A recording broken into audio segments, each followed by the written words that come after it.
दोस्तों साथी काफ़ी ॾींहंनि जे वक़्फ़े खां पोइ वरी पाण गुफ़्तगू कयूं था। कुझु ॾींहंनि खां सिंध जे वज़ीर आला सैयद मुराद अली शाह जी हिकिड़ी तक़रीर सोशल मीडिया ते हले थी पई। उन में हुन ॿ ॻाल्हियूं आम कयूं आहिनि।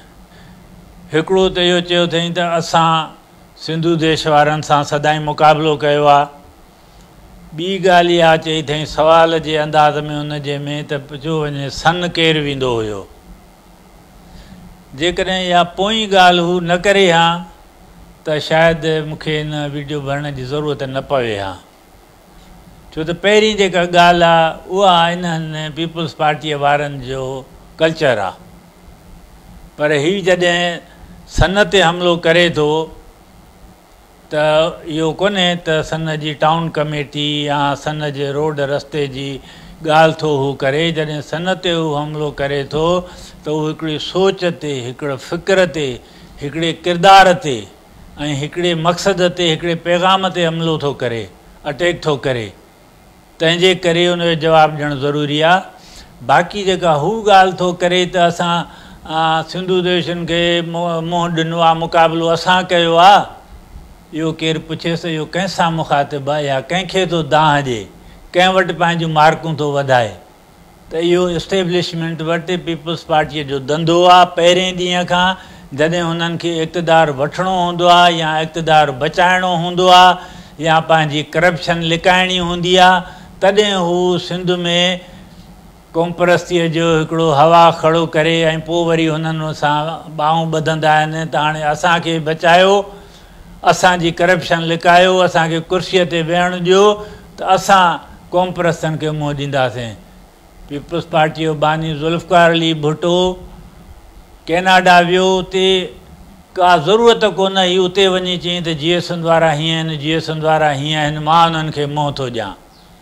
बेनज़ीर भुट्टो रिकॉर्ड ते आहे त जेकॾहिं पीपल्स पार्टीअ खे तंग कयो वियो या उनखे मतिलबु इहो हो त इक़्तिदारु उनखे न ॾिनो वियो त सिंध क़ौमपरस्तनि जे हवाले थी वेंदी।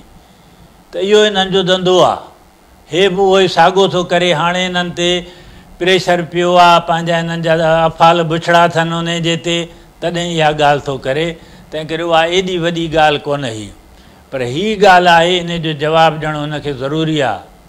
त मां हिनखे ॿुधाइणु थो चाहियां त सन मां वेंदो आहियां, सिंध जा माण्हू वेंदा आहिनि, सिंध जा हज़ारे लखे माण्हू वेंदा आहिनि ऐं उहे उते आज़ादी, अमन, इंसाफ़ जा सबक़ वठणु वेंदा आहिनि। उतां ज़िंदगीअ जी इंस्पायरेशन वठणु वेंदा आहिनि। उते आलमी भाईचारे जी, इंसान ज़ात जे भलाईअ जूं ॻाल्हियूं थींदियूं, उते इहे ख़ुतबा मिलंदा हुया। उते इक़्तिदार जूं, कुर्सीअ जूं ॻाल्हियूं न थींदियूं हुयूं, हुक्मराननि जे दलालीअ जूं ॻाल्हियूं उते न थींदियूं। कॾहिं बि सॼी दुनिया उते ईंदी हुई। सिंध जो हर मोहबे वतन रोशन ख़्याल माण्हू उते ईंदो हुयो।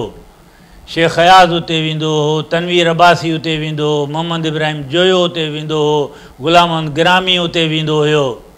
ठग चोर कोई उते न वेंदो हो। ऐं उते ख़ान गफ़ार ख़ान ईंदो हुयो, गौस बख्श बिज़न जे जहिड़ा माण्हू ईंदा, अताला मेंगल जहिड़ा माण्हू ईंदा, कसवर गर्देज़ीअ जहिड़ा माण्हू ईंदा, सियासतदान ईंदा।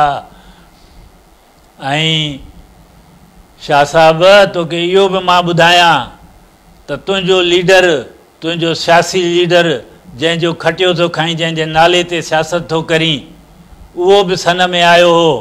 पोइ तूं उन ते बि सुवालु उथार त छो आयो हो। ऐं जॾहिं अयूब ख़ान उनखे हुकूमत मां ॿाहिरि कढियो ऐं सिंध में को बि हुनखे पाण वटि तरसाइण लाइ तयारु कोन हो, उनजे में हुन वटि हू GM सैद वटि वियो ऐं उते वञी तरसियो। तो इहा पुछा कई आहे त पोइ छो वियो हो उहो। ऐं जेकॾहिं बाक़ी तव्हांजो इशारो इहो अल्ताफ़ हुसैन ॾे आहे त हा, अल्ताफ़ हुसैन बि सन आयो हो, उहो सन आयो हो। तव्हांजा लीडर पटका ॿधी 9-0 ते अल्ताफ़ सां मिलणु विया, अल्ताफ़ जे आॾो सजदा करणु विया। ऐं जॾहिं अल्ताफ़ उतड़े आयो हुयो त तॾहिं MQM ते सिंधी माण्हुनि जे रत जा छंडा अञा कोन पिया हुया। पर जॾहिं 88 में जेकी कुझु हैदराबाद कराचीअ में क़त्लेआम थियो, उन क़त्लेआम खां पोइ इलेक्शन थी, सिंधी माण्हू पीपल्स पार्टीअ खे वोट ॾिनो त असांजे हक़नि जो तहफ़ुज़ करे सिंधी माण्हुनि जा वोट वठी बेनज़ीर भुट्टो 9-0 ते वई, चयईं त अल्ताफ़ मेरा भाई है। वरी जॾहिं ज़रदारी साहिब जे क़यादत में आई असेंबली खटी आई पीपल्स पार्टी, वरी उहो उतड़े वियो, टोपियूं मटाए चयईं त पग मट यार आहियूं असां। तव्हां कहिड़े हिसाब सां इहा ॻाल्हि था कयो त सन केरु वेंदो हो उन जे ते। ऐं अञा ॻाल्हि इहा चवां पर्सनली, शाह साहिब तूं कहिड़े हिसाब सां तूं इहे ॻाल्हियूं करीं? तव्हां त जनरल ज़िया जी मजलिस शूरा जी पैदावार आहियो। ज़ाती तौर तव्हां डिक्टेटरनि जी पैदावार आहियो, पार्टी तव्हांजी डिक्टेटरनि जी पैदावार आहे, लीडर तव्हांजा हिकिड़ा पैदावार, ॿिया सदाईं डिक्टेटरनि सां सौदेबाज़ियूं करे इक़्तिदार में ईंदा आहियो। ऐं जेकॾहिं जीअं मूं चयो MQM जे सां चयो, MQM सां इक़्तिदार में केरु वेहंदो आहे? वरी केरु वेहंदो आहे? सिंध जो हक़ उन्हनि खे प्लेट में रखी केरु ॾींदो आहे? विराए नौकरियूं केरु ॾींदो हो? जेके नौकरियूं ईंदियूं हुयूं या जेके पैसा ईंदा हुआ, हेतिरा पैसा पीपल्स पार्टी खणंदी, हेतिरा पैसा MQM खणंदी, पोइ उहा दहशतगर्दनि ते ख़र्च करे या कंहिं ते करे माण्हुनि खे ख़बर न आहे। तव्हां मोतबर थी ऐं इहो जेको आहे सो सन ते अटैक था कयो त सन ते केरु वेंदो हो?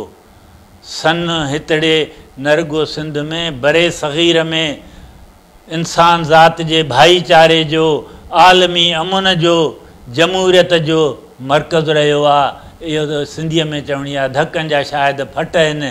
ऐं तव्हां सदाईं इक़्तिदारी धुरनि सां सौदा कया आहिनि।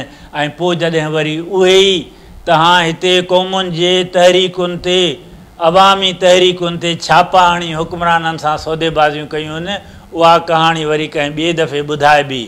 तंहिंजे करे मां अॻे बि चयो हो तव्हांखे त इक़्तिदारी सियासत जा मामला इक़्तिदारी सियासत ताईं रखो। जेके तव्हांजा उन में मुखालिफ़ आहिनि उन्हनि सां भली ॻाल्हि कयो। जेम्स सैद इक़्तिदारी सियासत न कई, उनखे न आणियो विच में, उनखे आणींदो विच में।